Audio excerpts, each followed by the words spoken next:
Howdy, and welcome to LeeReads, where I talk about the books I've been reading and enjoying lately. This video is going to be a relaxed reading vlog of a book I'm very excited about. So excited, I ordered it from Waterstones in the UK because it's not being published here in the States. That may give some of you a clue as to what this book is, but another hint is that it is adult fantasy, and I've talked about books by this author on this channel before. And lurking over my shoulder is Look Out. True to her name. All right. Yay. Book 1 of the Talon duology, TALONSISTER by Jen Williams. Adrian Tchaikovsky does the blurb on the cover, which is great.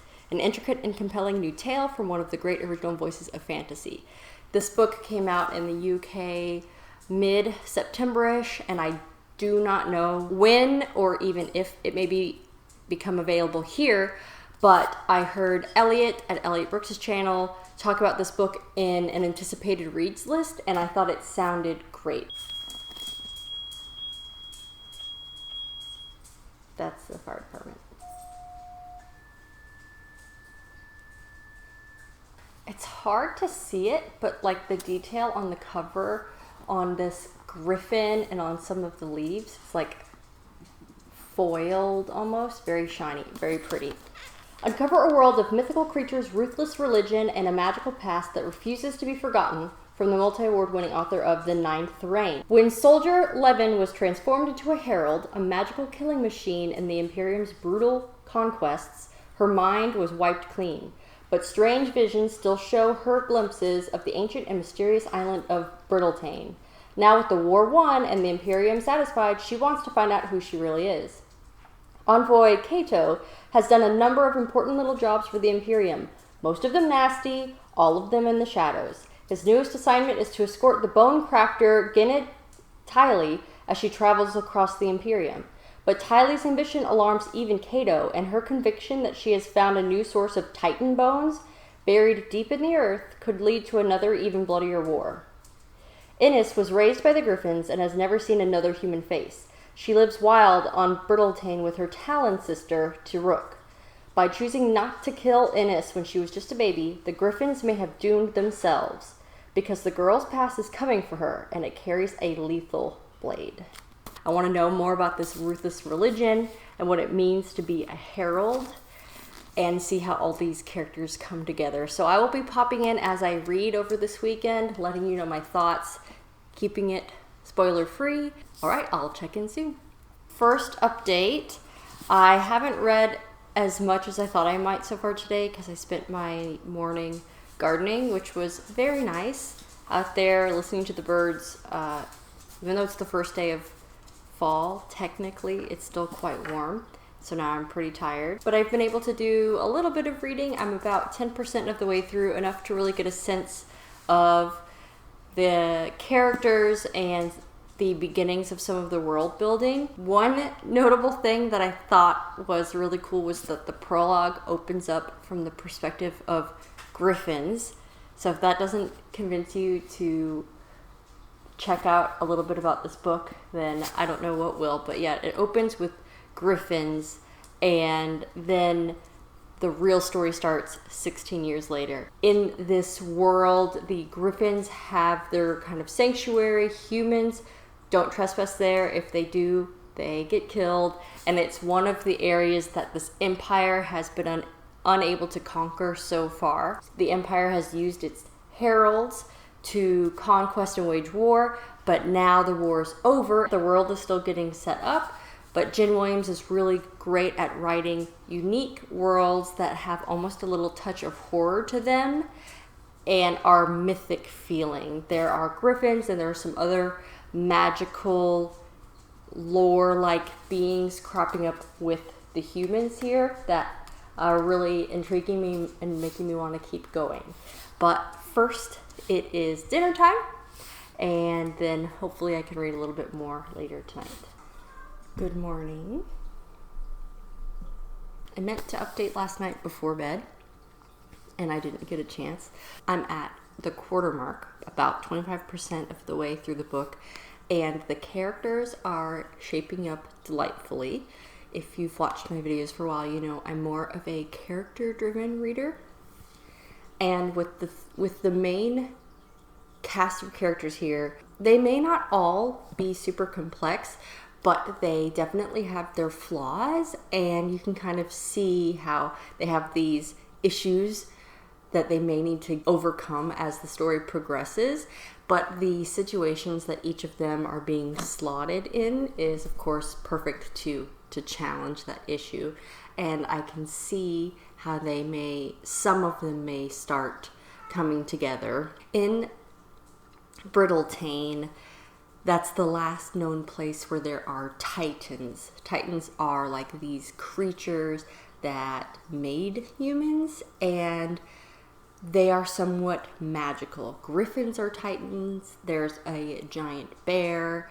There's only one of those left, and then all the rest of them have died out. So it's pretty much the griffins and this giant bear who like controls the forest. And the Imperium has taken to sourcing these titan bones and using it for magic, which some people definitely don't agree with if the titans are like their gods. So we have a young woman who was raised by some griffins, who is now leaving that home that she knows.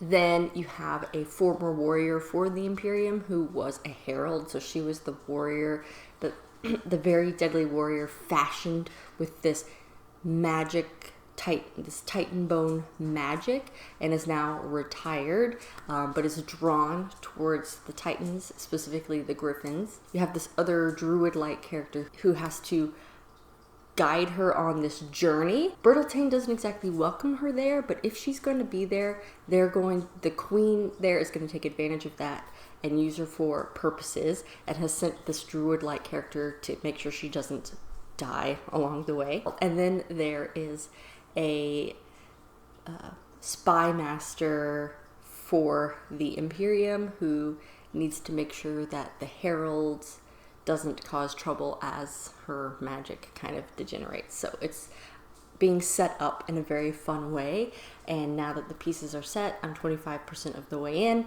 I think more plot is going to unfold, and I'm really looking forward to reading it. I think this is going to be pretty much a page turner, especially because the chapters are pretty short. A new day. Cheers, calendar reminder. I am nearly 50% of the way complete with TALONSISTER. I want to talk about my highlights, some things I'm really enjoying with it, so that I don't get too much into plot, because I really don't want this to be spoilery. The characters continue to delight me. I can't say that I love all of them, because some of them are a little bit frustrating, but it's also very in keeping with their characters. So it's genuine, it's a little bit complicated. There's conflict with what a character wants and what they need, and then the things they do because of it. So I am appreciating that, and we are learning more about these characters as they're starting on their journeys.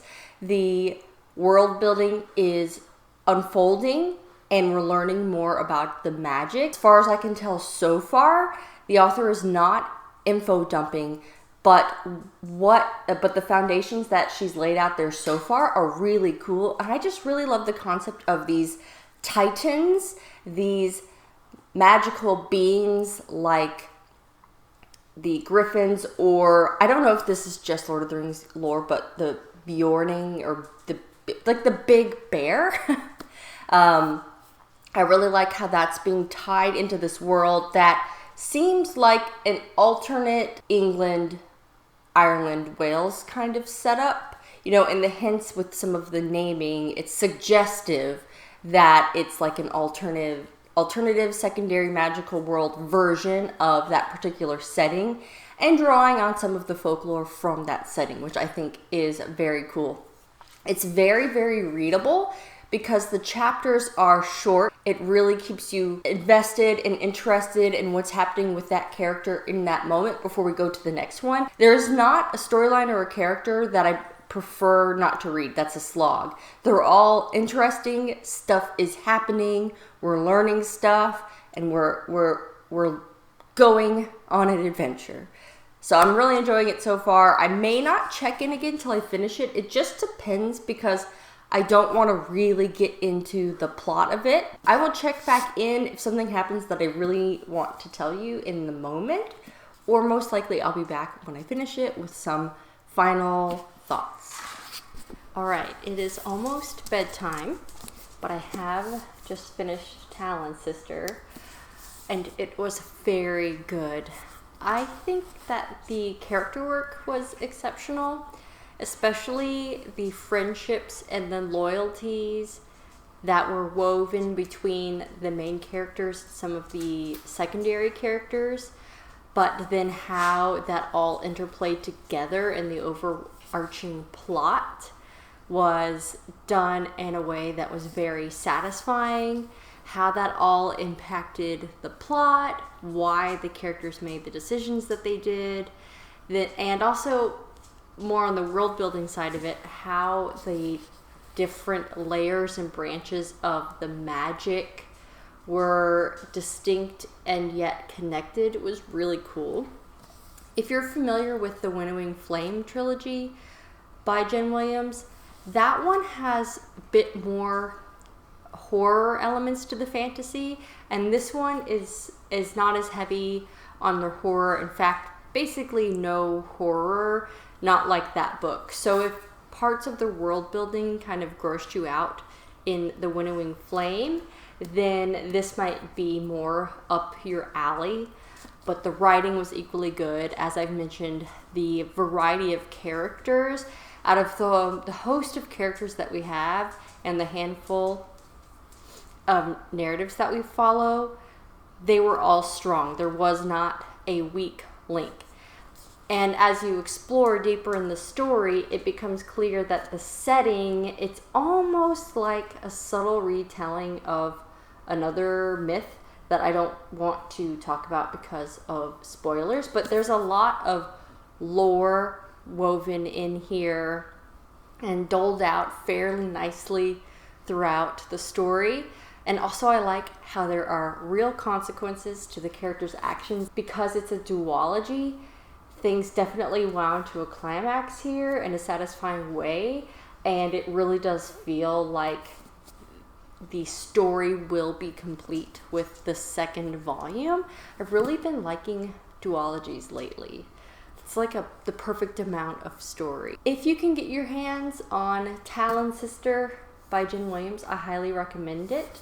I did have to pay international shipping, but because of the general differences in price of hardcovers in the UK versus in the United States, buying this from Waterstones and then paying the shipping to get it here, it wound up about the same, honestly, as buying a hardcover in store.